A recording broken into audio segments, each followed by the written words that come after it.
Do you still face any poaching situations? 3.5 years, we have not had any poaching incident in this tiger reserve. Not Okay. in core, not in buffer. Are there any peculiarities that you think Tadoba faces as compared to other tiger reserves? I would not say it as a peculiar problem. We are in a strategically located place in central India. So why are phones banned in Tadoba? That's something we Yeah. always The wonder. genesis of this thing is an incident which has happened some Okay. 4 years back. A tourist tried to go very close to the tiger, take a Okay. picture of that, and the tiger chased that particular vehicle. Okay. Particular tiger, Maya, who's known to be the star of Tadoba. See, we need to understand, if you look at a particular tigress that you have mentioned, average lifespan of a tiger in the wild is around 12 to 14 years.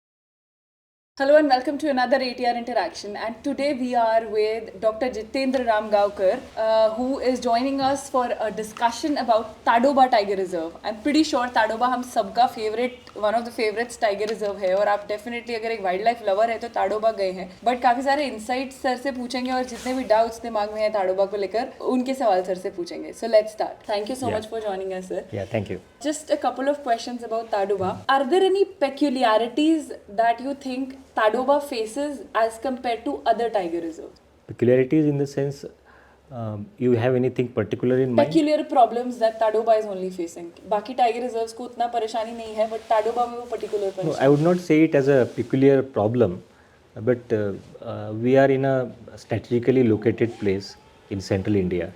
Connectivities towards southern India through Kawal Tiger Reserve, towards Chhattisgarh, Indravati Tiger Reserve, then Achanakmar Tiger Reserve. Towards north, there is Navegaon, Nagzira, Kanha. Then towards, you can say, northwestern side, Pench and Tipeshwar and all those areas. So it is a very well connected tiger reserve, and it sees, you can see that there are a lot of tigers which have migrated from Tadoba towards all these areas.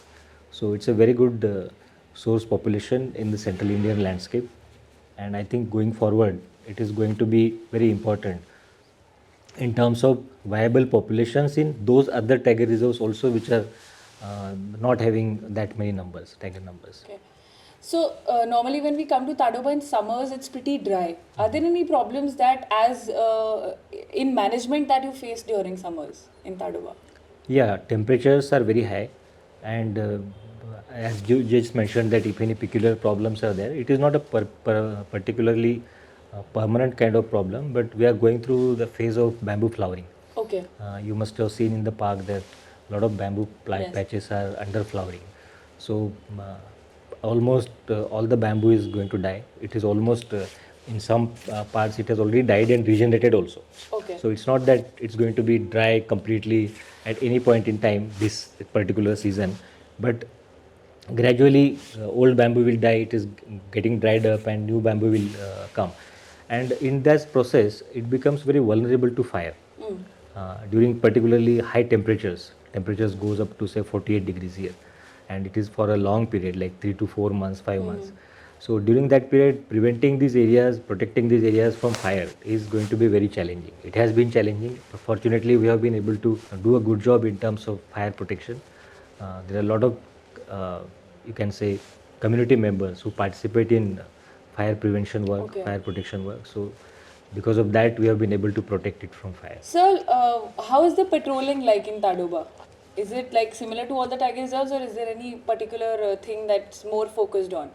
It is as the protocol suggests. There is a national protocol for patrolling. Okay.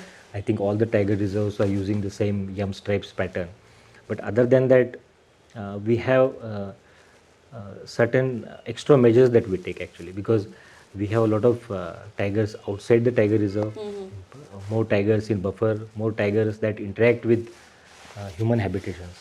So we need to take care of conflict situations on daily basis.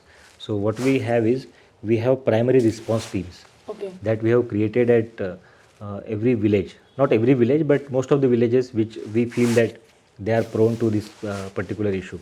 So in buffer of Tadoba Tiger Reserve, it's almost 50 teams are there, each team Okay. consisting of 5 people.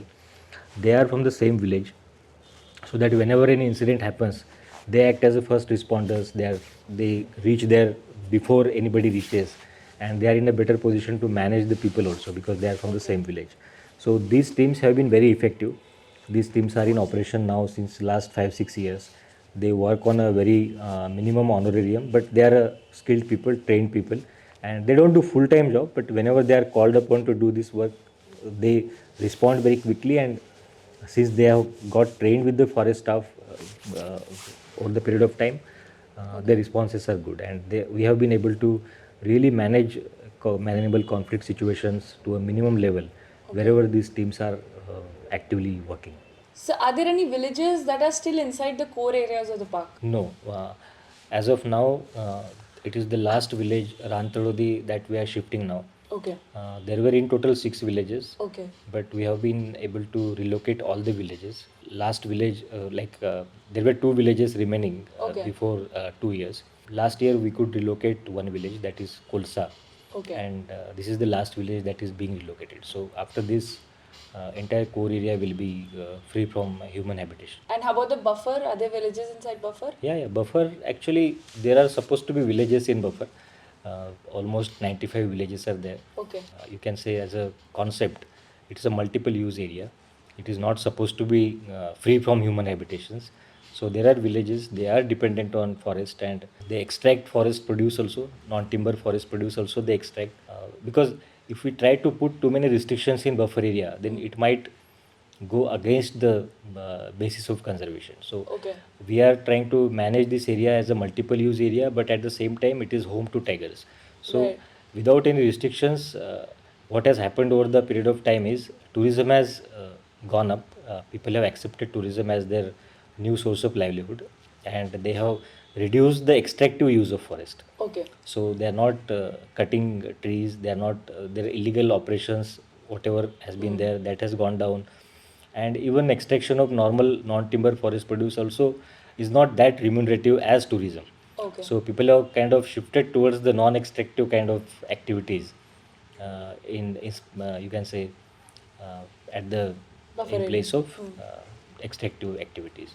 And not only safaris, but there are many other activities also. Boating is there, nature camps are there, nature trails are there, kayaking is there in some places, cycle trails are there, machan stays are there.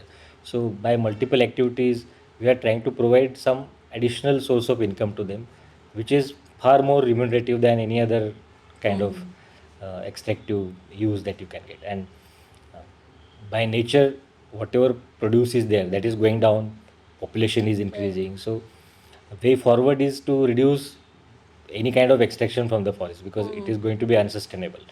And whatever use we can make by in terms of tourism, in terms of alternative livelihood, so I think that is going to be the future in other areas as well, not only in Tadoba.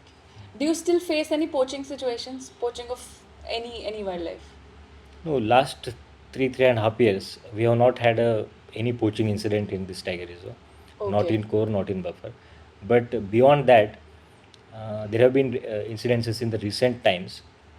2 tigers have been poached, Okay. and we have caught the people also.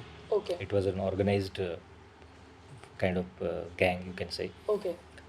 They were nabbed, and whatever legal action is there, that is being taken. Okay. But that is a very isolated incident. What is the more challenging thing for us is preventing, you can say, accidental deaths of animals Okay. by roads, by electric lines, and by accidental electrocution, because some of the farmers, they are charging their electric fences to protect their crops. Right. So it becomes very non-specific kind of a measure, and even though they don't actually want to kill tiger, but by accident tigers might go there, and there have been several incidences that tigers have died in the agricultural fences. So that is a very big challenge. Government has also taken it very seriously. Now we are in the process of providing solar individual fences to all the farmers. Okay. So a scheme has been launched at the government level. In fact, in lot of tiger reserves around Maharashtra, this scheme was already in operation. In Tadoba itself, we have provided solar fencing to more than 5,000 farmers. But still, a lot of farmers were there which is not covered in that. So through this measure now, we are going to cover all the farmers in this landscape. So can you elaborate a little on the solar fencing? Like how is it different and how does it save or how does it help the animals? Yeah, see, eh, basic work is to prevent entry of herbivores, you can say wild pig, nilgai, sambar, chital into the agricultural crop Right. and prevent the damage. Right. We have seen by experience that of all the measures that are employed for this, individual solar fencing has worked because Okay. some time back the community fencing was also tried for the entire village. Okay. But there are maintenance issues. It is like a tragedy of commons, you can say, and Right. nobody takes care of that. And even if a small gap is there, then the entire agricultural land becomes open for wild animals. So because of that, there was a demand from public that they should be given it individually so that they can maintain it, they can remove it when there is no crop, and they can install it later on, and it becomes easy for them to maintain it because it is at a smaller scale, and that has been really effective. And I think going forward, we are going to implement it at a large scale. Apart from that, for man animal conflict, we are also trying to put in place some intelligent cameras which Okay. can give us alerts so that we can alert people in advance and Okay. human casualties are prevented. Because Okay. that is a very big challenge. Human casualties in this landscape is alarming. Like in last 2 3 years, annually we have had around 50 cases. Tiger interaction mainly, tiger Yeah, human yeah. killing. Tigers Killing the human. accidentally killing human beings. So that was Okay. very huge. So this year, fortunately, by putting in place a lot of measures, we have brought down that number to 23 as we speak. So we Okay. want to keep it at that level. Okay. So it would be a good reduction in terms of human casualties due to wildlife. How is tourism like? They often say that tourism is more like a double-edged sword for tiger reserves. So, how is tourism in Tadoba? Is it a help or is it more like a problem now? No, we cannot say tourism is a problem because ultimately we have to see forest, wildlife, and people in, you can say, together. We cannot say that one is isolated from the other. And tourism is helping communities. Tourism is charging the economy of this area. Right. And at the same time, we have seen that there is a good amount of attention that tourists give to detail, which help us improve our conservation efforts. Right. So in that way, I think we have been fortunate to have a good number of people visiting the tiger reserve, and that is helping the communities also. We can see some of the areas where there was no tourism 10 years back. So the kind of employment that was available to people was on a very lower side. The economic income was very low in these villages. But now it has gone up, not only in terms of safaris, but people are engaged in other activities that are dependent on this tourism, like Okay. travel, hospitality, all these things are there. So I think it has helped, and whatever helps communities helps conservation. So I think it has been very positive thing for Tadoba. So, why are phones banned in Tadoba? That's something we Yeah, always the wonder. genesis of this thing is an incident which has happened some Okay. 4 years back. A tourist tried to go very close to the tiger, take a Okay. picture of that, and the tiger chased that particular vehicle, Okay. and that became a very big issue for us because a single incident where a tourist loses life in the park can lead to the closure of entire tourism. Oh, Okay. of the entire park? Yeah, of Okay. course, because that would put a question mark on the safety Safety. inside the park. Right. So if you look at the national guidelines, even today the NTCA guidelines says that the open vehicles are banned in the tiger reserves. But across the country, there are all open vehicles going inside the tiger Oh, reserve. that's something Okay. new. Yeah. Okay. So because there is no alternative, we have tried to close this vehicle, but closed vehicles are not taken very kindly by tourists also because they have a lot of restrictions in that. But if you look at the guidelines, you can't even go in an open vehicle in the tiger reserve. Okay. Okay. So in terms of safety, we need to take every single step that is possible to take. Makes sense. And if you can say if you falter in that and a single person loses life, then the onus will be on the management. True. Very true. Okay. So that's the main Yeah, that is reason. the genesis. And after that, we have reviewed it periodically, and we have got mixed feedback. Some people have liked it, some people did not like it. But overall, we felt that since people are always in touch with technology, and since they are visiting a park for a very short time, Yeah, 4 hours of so peace. yeah, 4 hours, so let them stay away from the gadgets. And even if Yeah, it's helping one person, it's still adding. So what's yeah, the yeah, harm in yeah, doing yeah. that? Sir, the news of Maya is spreading like a wildfire. A lot of people who have been attached to that particular tiger, Maya, who's known to be the star of Tadoba, feel sad, and there are news spreading all over social media that she's no more. What is the exact situation? See, we need to understand tiger, you can say life history or their life dynamics, how they live. If you look at a particular tigress that you have mentioned, she has been there for last 13 years. Right. Average lifespan of a tiger in the wild is around 12 to 14 years. And it is true that sometimes a particular tiger becomes famous and everybody gets attached to it. But in a high density areas like Tadoba, it is very difficult for anybody to ensure that a particular tiger or tigress maintains its territory for a long True. time. Very true. The territory that was occupied by T12, it is actually visited, or it was targeted by not less than 10 tigers. Right. There were 4 female tigers around that area and 10 male tigers. So in such a high dense area, suppose a tigress not in its prime is there, it is very going to be very difficult to withhold the territory.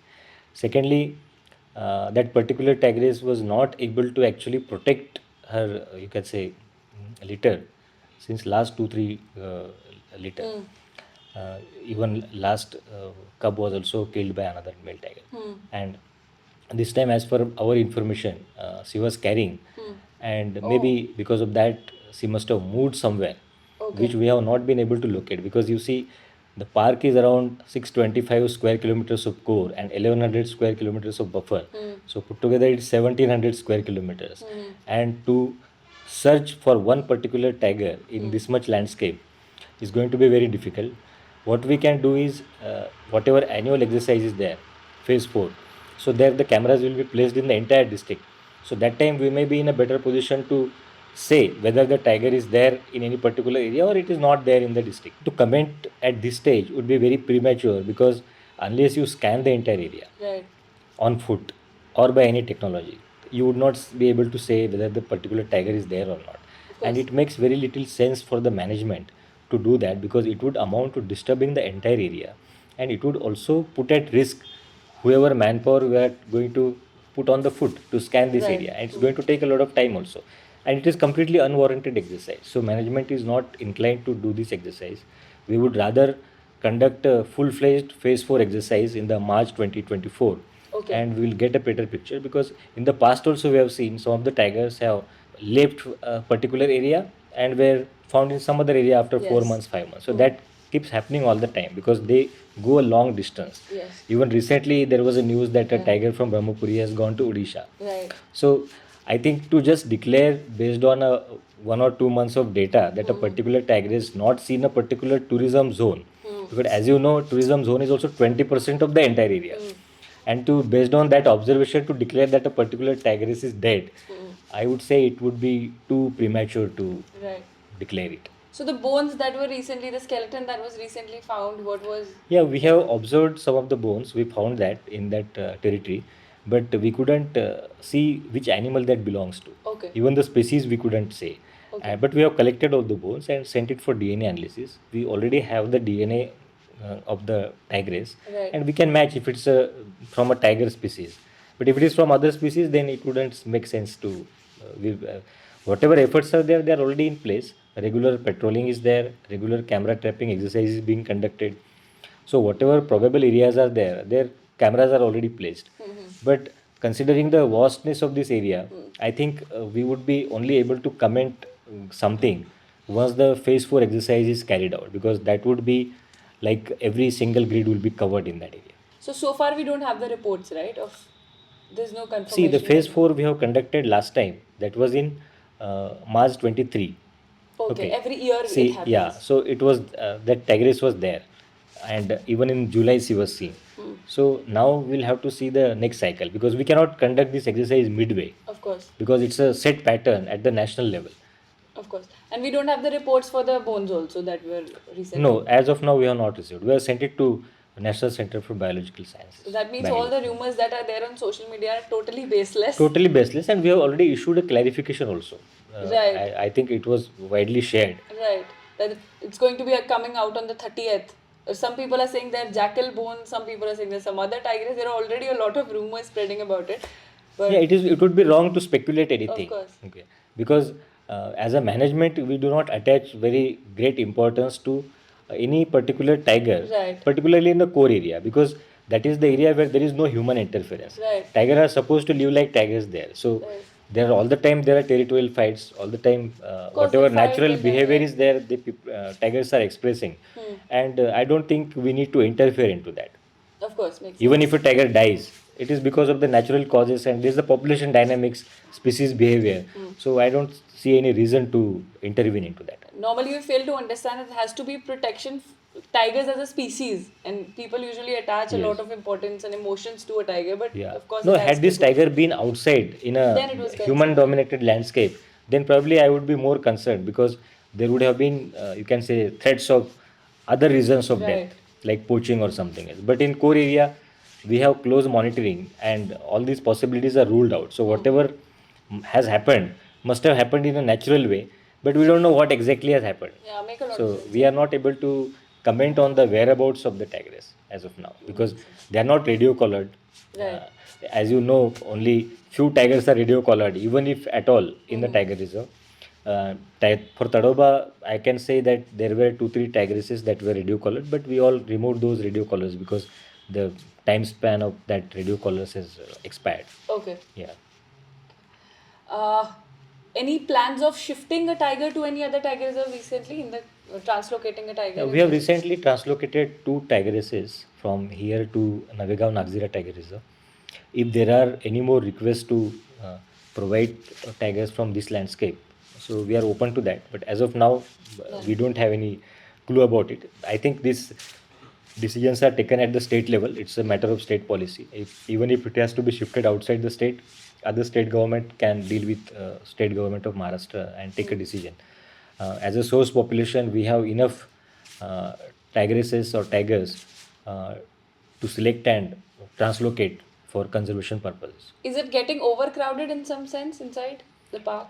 No, I would not say overcrowding, because if you look at the data of last 5-6 years, the population in the Tadoba Tiger Reserve has been stable, Okay. around 90, 85 to 90. Okay. So it has not increased, because it is a saturation point. So you cannot put more tigers into that particular Right. area. And why it is stable, not increased? Because there is a lot of connectivity. You don't have to pack tigers in a cramped area here, Right. because they have opportunities to go out. There are good connected areas. Beyond buffer, in Chandrapur district, there are more than 150 tigers. Okay, so 89 is the number of the core. Core and buffer put together. Core and buffer put together, Yeah. 89 to 90 roughly. Yeah. And around 150 tigers are there beyond buffer. Outside the buffer. Yes. That's totally in the human habitation. Yes, like correct. The, Not human villages and totally all? habitation. There are territorial forest. Territorial But forest. it's all fragmented forest, and it is, you can say, a lot of villages are there. More than 1,000 Wow. villages are there. Okay. But still tigers are there, and more tigers than inside the park. So Wow. that is actually very peculiar to this landscape, and it is very challenging also, because that puts a lot of pressure on us to protect human lives and also protect tigers' lives. Right. So the last thing that I would want to know is there any way in which upcoming generation, the students, the school, colleges, these people can get involved in some kind of conservation at their own basic levels? Is there any way in which they can do that? Yeah, of course. See, as a tiger reserve, it is one of our mandates to spread awareness, to carry out educational programs. If you look at last 5 years, we have at least conducted complimentary safaris for school students, not less than 40,000. Okay. Even last year, we conducted safaris for 5,000 children with the educational camps. Can say current batch of students, today was the first day of that cycle. Okay, wow. So some, I think Three schools are participating today, and it is going to start from today now, this program Okay. for this year. So I think a lot of things can be done at school level, children level, and their awareness can transform their families' attitude towards tigers, particularly in rural areas where people do not see any value of wild animal, especially from areas where which do not see tourism incomes or Right. tourism activity or tourism directly benefiting them. So children can play a greater role there to turn that you can say negativity towards positivity, and that is Right. happening in this landscape. If you look at the data of poaching and these things, it is very minimal considering the number of tigers that we have in a completely human dominated area. So that speaks a lot about tolerance of people. In spite of human casualties, people are very tolerant and patient. They understand that it is a package, we cannot choose one thing from the other, and they have been very helpful to us, forest department. We are actually very grateful for them, grateful to them for that. Any concluding words? Anything not shared so far and you would want people to know? About About Yeah. anything in the Yeah. park or the tigers or any extra information that you Yeah, want no, to. I would always like to say that people focus only on wildlife whenever they go to wild areas. Yes. But wildlife does not exist in isolation. They exist because people allow it to exist. Okay. And wherever you see people supporting wildlife, only there you will see wildlife. If there are no people caring for wildlife, you would not see wildlife. True. And in this landscape, wildlife and tigers are there because people are there. So, as a wildlife managers, also, our first responsibility is to take care of people. Automatically, wildlife is taken care of. That is what we have learned so far. Okay. Yeah. Thank you so much, Yeah, sir. thank Thank you. you. It was Thank you. great. Thank you.